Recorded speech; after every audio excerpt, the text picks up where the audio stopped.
Olá, eu sou o Celso Batista Inácio, da Universidade da Luz.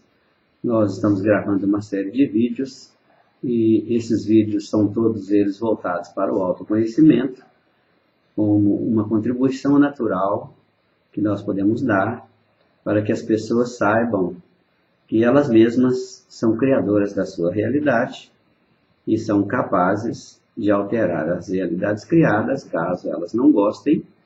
São capazes de consolidar uma realidade, caso elas agradem, e são capazes de desmanchar uma realidade, seja qual for, caso elas não sejam convenientes.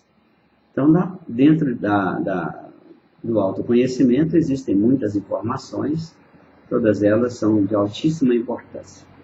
Hoje nós vamos falar, nesse vídeo, sobre a animalidade. Por que é que você, sendo uma inteligência, sendo um ser humano, ainda é definido pela biologia como um animal?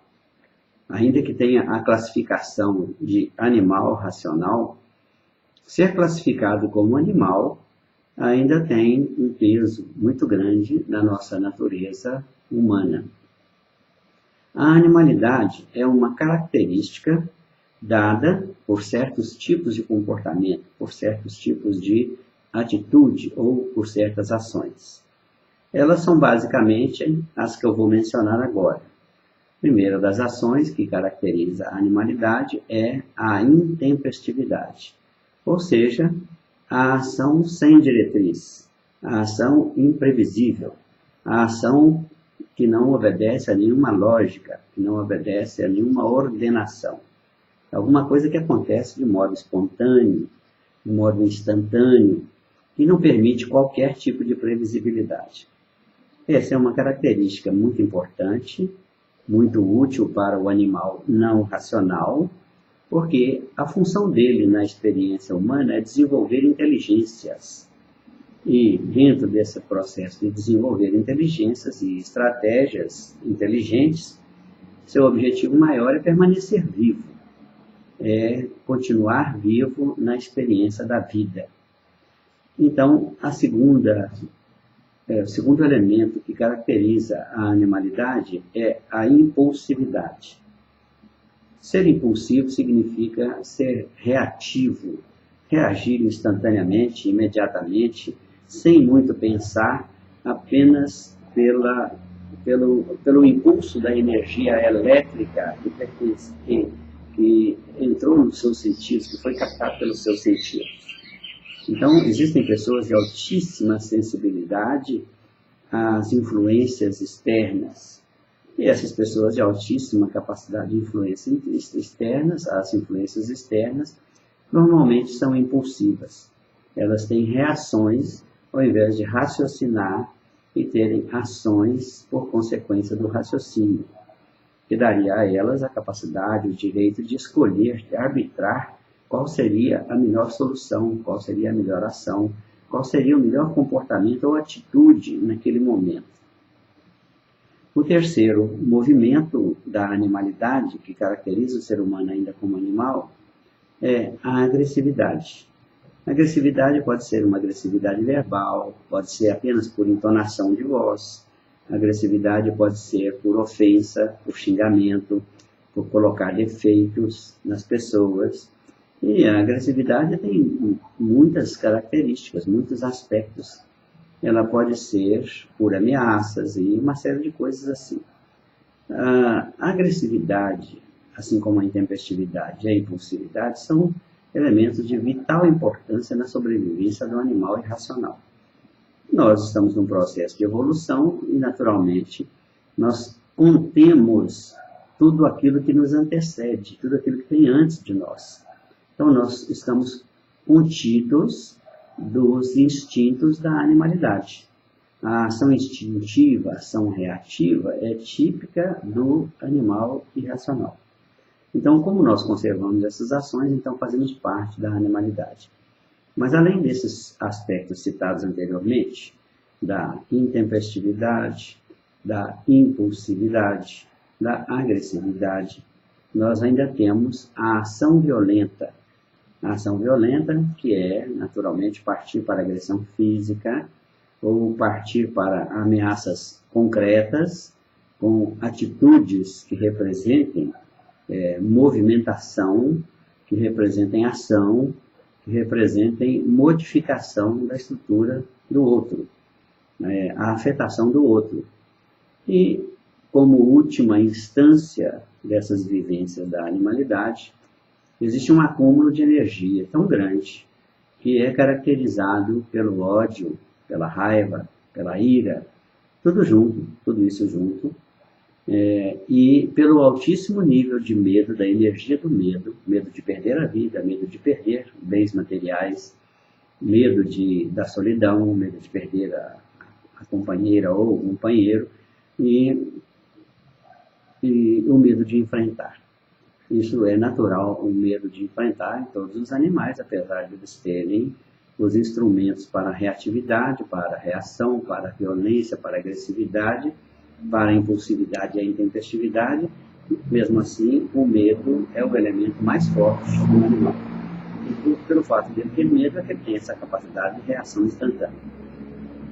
Dentro desse processo da animalidade racional, é muito natural que ele tenha agentes motivadores contrários daquilo que os seus sentidos captam.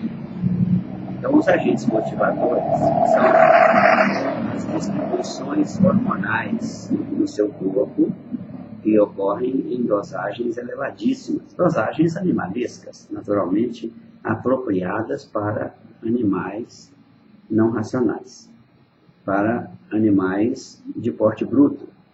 Então, a natureza do animal exige que assim o seja. E os elementos da bioquímica que são ativados, os hormônios, são principalmente a adrenalina, que é a responsável pela explosão do animal. Explosão no sentido de ação com rapidez, com violência, ação impactante, imediata, instantânea. E além dessa capacidade de ação que a adrenalina proporciona, quanto maior a dose, maior a explosão. E quanto maior a dosagem de adrenalina distribuída no corpo, que é proporcional ao medo, maior é a explosão. E como último elemento, o elemento do enfrentamento mesmo de verdade, o elemento do combate ou o elemento da fuga, o animal não racional também ativa em seu corpo a distribuição de cortisol. O cortisol provoca a raiva, provoca a ira, provoca um descontrole, provoca uma explosão de ódio, que é a energia capaz de dotar um animal da agressividade selvagem, da agressividade violentíssima, daquela que tem em si mesma a capacidade de matar como um elemento possível, como um elemento, o elemento final da capacidade, a capacidade de matar. Mas isso nós estamos falando do animal irracional. Para o animal irracional isso é muito útil, isso é uma virtude. Isso preserva a sua vida, isso conserva a sua vida e dá a ele uma sobrevivência maior do que a dos outros animais. Agora, quanto ao ser humano, que é racional, ele tem a inteligência que foi construída na animalidade racional, sobre a qual nós vamos falar daqui a pouco em outro vídeo. Ele tem inteligência e nessa inteligência estão armazenadas as estratégias de ação que são mais interessantes, são mais convenientes, são mais adequadas para uma resolução de qualquer conflito, ou enfrentamento, ou dificuldade, ou adversidade, sem o emprego da violência, sem que haja perda de controle, sem que haja distribuição hormonal exagerada, aquela que é boa para o animal irracional, mas inadequada para o animal homem, em função do seu organismo, ser um organismo mais sutilizado, um organismo mais desenvolvido e menos propenso, menos capaz de suportar descargas tão elevadas quanto do animal irracional. Então, a competência do homem diante da vida é pacificar-se, dar a si mesmo uma capacidade de resiliência ou resistência às adversidades e permanecer em estado inalterado, dá a ele a condição de perceber qual é a melhor possibilidade de ação, qual é o melhor comportamento, qual é a melhor atitude para ele resolver seus conflitos, resolver as situações de momento que ele precisa enfrentar, as adversidades e até mesmo adversários. Porque, mesmo como ser humano, a gente tem pessoas que são consideradas nossas adversárias em função dos seus próprios conteúdos mentais serem diferentes dos nossos e, portanto, por terem um magnetismo diferente dos nossos, que gera um sentimento de oposição, de repelência, de repulsão. Isso é natural.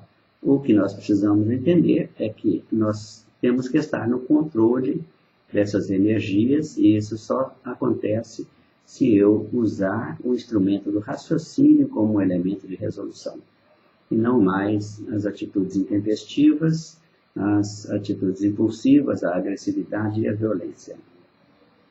O processo de pacificação começa com o não julgamento, começa com a ausência de crítica, começa com a ausência de condenação e com o entendimento de que tudo o que está na vida é pertinente à pessoa que tem a informação, é adequado àquele momento da experiência dela e não pode ser dispensado por outra pessoa, nem condenado, nem julgado, nem retirado, nem censurado, nem coisa alguma. Porque, em função da sua experiência com aquelas informações, é que ela vai criar o seu ambiente interno, vai criar a sua pacificação interna, a sua capacidade de resolução posterior. Então, esse era o que nós tínhamos para falar a respeito da animalidade. Por que nós somos considerados animais? Se nós começarmos a dispensar por nós mesmos, por querer essa intempestividade, começar a pensar mais, a raciocinar mais, diminuir a impulsividade, sermos mais resilientes quanto às circunstâncias externas e deixarmos a agressividade de fora das nossas atitudes e a violência e também a capacidade de matar, certamente nós seremos verdadeiramente enquadrados naquilo que a gente pode chamar de verdadeira humanidade ou humanidade plena. E essa é uma transição natural pela qual nós teremos que passar para alcançarmos o próximo nível da experiência humana, e o próximo nível da experiência humana não é mais animal, é uma experiência espiritual. Para que isso aconteça, para essa transição ocorrer, é necessário livrar-se da animalidade e apropriar-se da espiritualidade.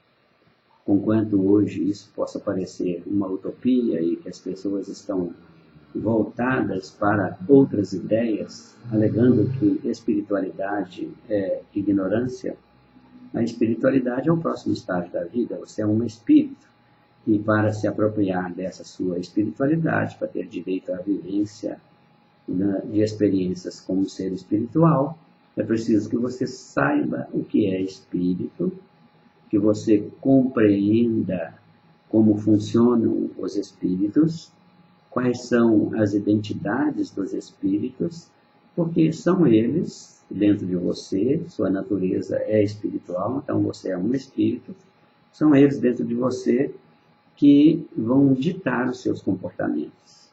Com que espírito você vai para o seu dia a dia, para as interações e relacionamentos com a vida. Isso vai fazer muita diferença, inclusive quanto ao seu estado interior, seu estado íntimo, seu estado de espírito, seu estado psicológico, a sua estrutura psicológica, e também com relação ao seu modo de ver a vida, de ver as pessoas e de ver a si mesmo. Nessa fase da espiritualização verdadeira, você se prepara também para assumir a consciência da sua divindade. E as informações, naturalmente, irão chegando de modo adequado, de modo conveniente, no momento certo, para que possam encaixar dentro das suas estruturas anteriores, já existentes, estruturas espirituais, e que você possa, então, entender, fazer sentido para você as informações pertinentes à sua divindade. Com a chegada da divindade, naturalmente chega também o reino dos céus interior, tão propagado, tão propalado, tão falado, com relação aos discursos do Cristo. O Cristo falou muito nisso, no reino dos céus interior, na chegada do reino dos céus interior com poder. Então, para compreender isso tudo, é necessário que você esteja preparado para desvencilhar-se da sua animalidade, apropriar-se da sua plena humanidade e absorver os conhecimentos relativamente à sua divindade. Aí sim, você fará uma transição da terra para o céu. Você transformará a sua consciência de corpo em consciência de espírito e em seguida em consciência divina. No nosso próximo vídeo, nós abordaremos assuntos relacionados a esse tema ainda.